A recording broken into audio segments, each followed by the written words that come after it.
ഭീകരതയ്ക്ക് കനത്ത പ്രഹരം ഏൽപ്പിച്ച സൈന്യം. ജമ്മുകാശ്മീരിൽ കിസ്ത്വാറിലുണ്ടായ ഏറ്റുമുട്ടലിൽ 3 ഭീകരർ കൊല്ലപ്പെട്ടു. ജെയ്ഷെ മുഹമ്മദ് കമാൻഡറും കൊടും ഭീകരനുമായ സൈഫുള്ളയും സൈന്യം നടത്തിയ പ്രത്യേക ഓപ്പറേഷൻ ട്രാപ്പിൽ കൊല്ലപ്പെട്ടിട്ടുണ്ട്.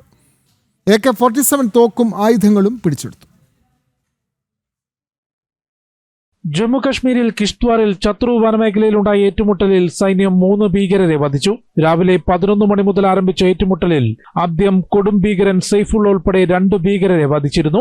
AK-47 തോക്കും ആയുധങ്ങളും പിടിച്ചെടുത്തു. പാകിസ്ഥാനിൽ പരിശീലനം ലഭിച്ച ജെയ്ഷെ മുഹമ്മദ് കമാൻഡറാണ് സൈഫുള്ള. തുടർന്നുള്ള ഏറ്റുമുട്ടലിലാണ് ഒരു ഭീകരനെ കൂടി വധിച്ചുവെന്ന് സൈന്യത്തിന്റെ വൈറ്റ് നൈറ്റ് കോർപ്സ് അറിയിച്ചത്. സൈന്യവും ജമ്മുകശ്മീർ പോലീസും CRPFും സംയുക്തമായാണ് ഓപ്പറേഷൻ നടത്തിയത്.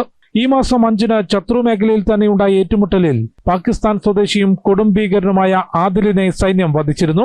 നേരത്തെ കിഷ്ത്വാറിൽ ഭീകര സാന്നിധ്യം കണ്ടെത്തിയതിനെ തുടർന്നാണ് സുരക്ഷാ സേന പ്രത്യേക ഓപ്പറേഷൻ ട്രാഷി ആരംഭിച്ചത്. 1 മാസത്തിനുള്ളിൽ 5-ലധികം ഏറ്റുമുട്ടലുകൾ മേഖലയിൽ നടന്നു.